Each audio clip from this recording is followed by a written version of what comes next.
What is up, fellow movie acolytes? My name is Dan Stevens, and welcome to The Good, the Bad, and the Ugly, where we tally up the good things, the bad things, and the downright ugly things about a given film. And keeping in with tradition that what we've been doing, we're going to be going with the DCEU universe still. So we are on 2017's Wonder Woman, directed by Patty Jenkins. Guys, before we get started, please smash the like button. We really appreciate that. Subscribe to our channel, guys. If you haven't subscribed already, at the end of each month, if you are subscribed to our channel, you automatically enter for a giveaway at the end of each month. So the film starts off with Diana as a young girl. She's learning and training to become an Amazon warrior.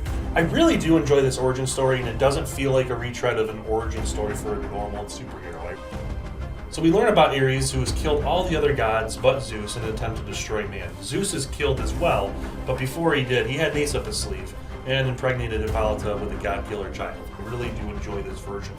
This is also the first DCU movie to really have a deep color palette. In my opinion, it's one of the best and really most gorgeously shot movies in the DCU. So really, really well done, Patty Jenkins, and the cinematographer looks amazing. I also really love Patty Jenkins' depiction of Themyscira. Guys, this really adds to world building, in my opinion. Ares, who has killed all the other gods but Zeus in it as well, but before he did, he had an ace up his sleeve and impregnated Hippolyta with a god-killer child. Although Themyscira is supposed to stay hidden from the world, World War I does come to the island, and a fight ensues, killing Diana's aunt, who is the general of the Amazon warriors. Stephen Trevor, a U.S. pilot, crashes on the island, and Diana has to save him. I gotta be honest, I really enjoy when the tables turn in this movie, and Patty Jenkins purposely makes it so Chris Pine is objectified sexually in the film instead of Diana. And Chris is the one who's being saved several times as well. He's more of the damsel in distress than Diana is in this movie. And I really like the juxtaposition that they do versus other films. Stephen tells Diana about World War I and how his mission is to warn the Allies about German villain Dr. Poison and the evil General Ludendorff. With the war being something that she believes Ares is up to, Diana sets out on a mission to help him and stop him with Stephen's help. I really actually enjoy the dynamic dual relationship that they have, and I think it builds throughout the film, and it makes it truly believable at the end that they do fall in love. So they then know to go to London to discuss the Germans' plan to release a toxic gas on the western front of the war. After assembling a ragtag team of mercenaries, they travel to the front lines of the war. And I gotta be honest, I really enjoy this group. They're not in the movie a ton, especially, obviously none in the first half, but they're not in the movie a whole lot. However, I really do like how each of them have their own little thing. And it's kind of your, Magnificent Seven, or whatever you want to call it. It's kind of your own assembly team, your action hero trope that they all team up and, each have their own unique set of skills. I really enjoy that, and I think they do it really fun on a little section of the movie. We're then stuck in no man's land where neither side can really advance, and the Axis forces have really hunkered down. We then see the transformation of Gal Gadot from Diana Prince to Wonder Woman, and it's fucking awesome. Wonder Woman in this entire movie is great, but from this scene on, this is when my wife turned to me in the theaters and gripped my arm and was like, yes. It's just an amazing, powerful moment, and I think it does a much better job empowering women in film, much more than a shoehorned one, like in Endgame with all the women heroes teaming up. This one just felt natural and organic, and it was really a powerful moment.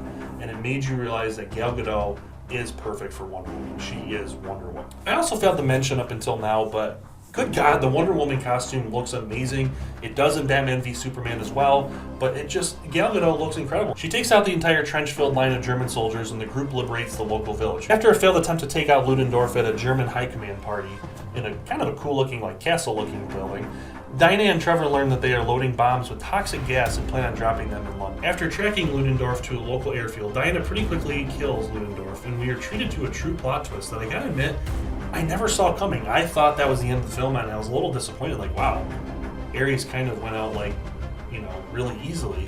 So it was very curious to see what happened next, and I truly don't think many people, and normally I can see plot twists coming, I truly did not see this. Sir Patrick, who's only in the film for about 5 minutes, is Ares. The fuck? I love the twist, but honestly, it kind of came out of nowhere. The dude is only in the film for about 5 minutes, like I said before, so it just kind of seems like it was thrown in to throw people off. You know, it was just kind of I can't give this a plus or a minus. I honestly don't know what to think of it. I love, on one hand, I love the plot twist. On the other hand, it just kind of comes out of left. So Ares ends up revealing that only man really actually is evil. He only influences him. Man is inherently evil. He actually has nothing to do with the war. He persuades them into war and does small, minute things, but ultimately it is up to mankind to do horrible and unspeakable things. They end up fighting, and I gotta be honest, I'm gonna say the CGI was definitely very spotty in this section. However, I do love the Ares fight, and I think his costume design was very good. I think the fight was great. I think Ares is a badass bad guy. However, I wish there was more of him in the film. Meanwhile, during their fight, Stephen does end up sacrificing himself and destroys the plane and himself in the process. Diana, using her power of love for Steve and realizing that men can be good, directs Ares' lightning back in himself and ends up killing him. So then we get to the end of the film where Bruce Wayne sends Diana the picture that she thought was lost, and she thanks him, and we basically find out that Wonder Woman is still out there. She's fighting, and she's decided to take up the hero position again, and that's the end of the film.